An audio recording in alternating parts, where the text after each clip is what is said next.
all the time if our elected officials in elected government put this earlier. But however, it is not late. Start today is better than tomorrow.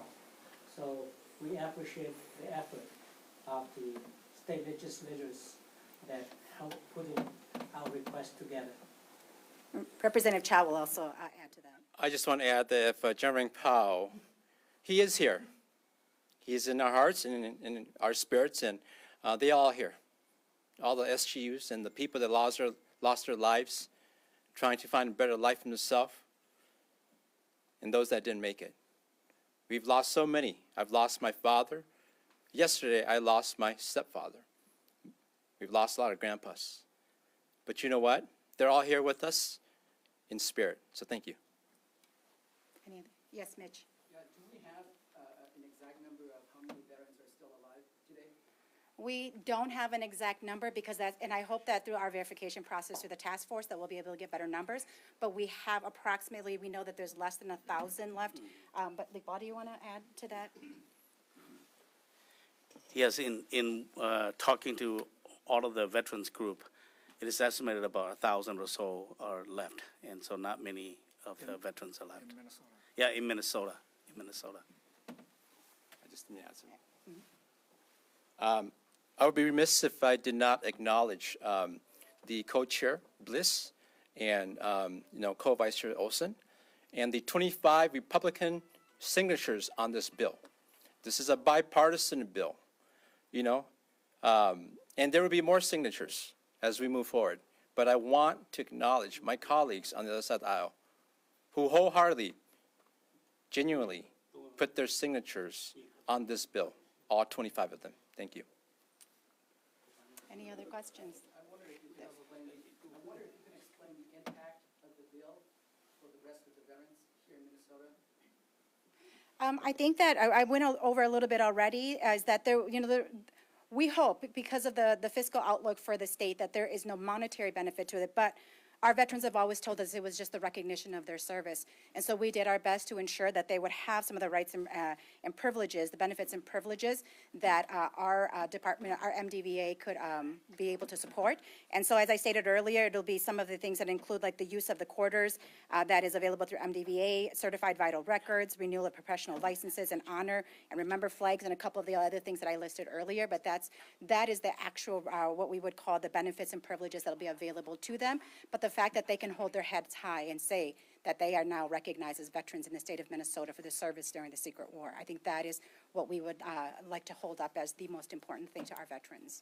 We'll take one more question, and the lady in the back. Her and then Care Levin. Right? Okay. A couple quick things. My first question is, what were some of the challenges, I know it's a bipartisan bill, but what were some of the challenges getting some of your colleagues on board?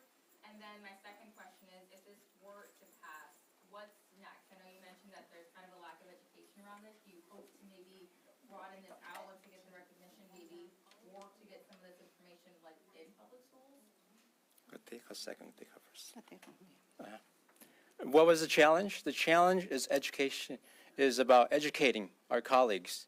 But most importantly, which isn't a challenge, and is what all good legislators should do, is make that friendship with your colleagues across the aisle. Because the work at the House of Representatives takes everyone, all 134. Thank you.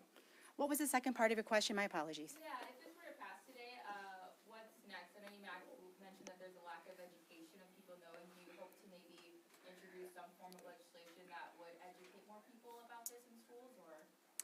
I think that there's many, many things, and it would be something that maybe for another discussion, but I think that we can't look at bills as like an individual standalone thing. We look at it as an intersection of all of the different ways, whether it is how do we honor our veterans, and not just what does it mean for the SGU veterans, but we do have a lot of other allied forces, right? And like, what does it mean when the United States gets into conflict, international conflicts?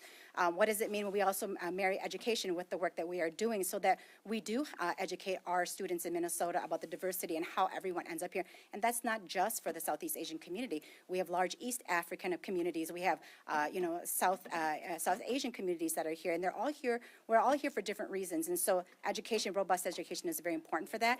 And so there's not one comprehensive way to look at it, but as a diverse legislature, we all bring forward something that we think will add on to really helping our communities understand each other better.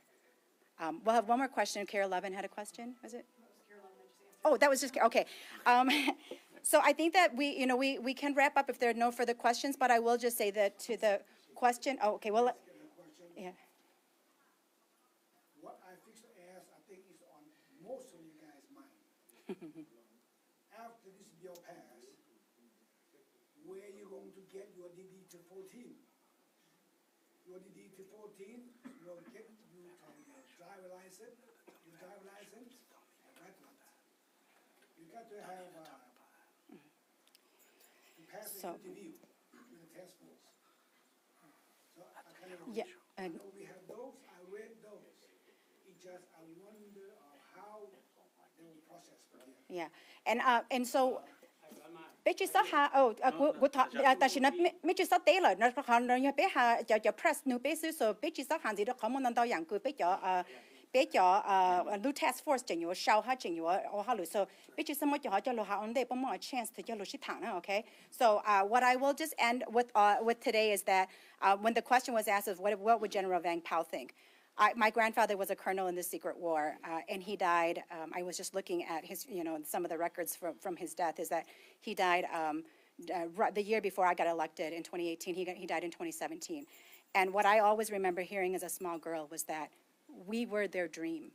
And so what I think that he would be very proud of is to see that the dream of what it meant to come to this country, of what it meant to give people new opportunities, for our elders to sacrifice themselves and coming as people who had education and traits and skills in our country, to come to this country and to become janitors and to become mechanics and to become people who took on jobs that sometimes the community did not value them and did not look at them with respect, and that they did all of those things so that they could pave the way, so that we could become legislators, so that we could do this work. And so I would say that for him, it is the fulfillment of his dream, of what he couldn't even possibly think could be possible. But he wanted to open that door, and we are that possibility. And so this is his dream coming full circle of the day he took on that mantle to fight against communism. We are that dream, and they're finally getting recognition for that. So I thank you all for being here, and we appreciate the time. Is there anything else? Okay, thank you so much. Okay. Well, okay. Tuba's gonna take a picture. Okay. I don't know if you could get everyone, Tuba. Okay. Okay. But can you, here, you come, the chief author. Okay.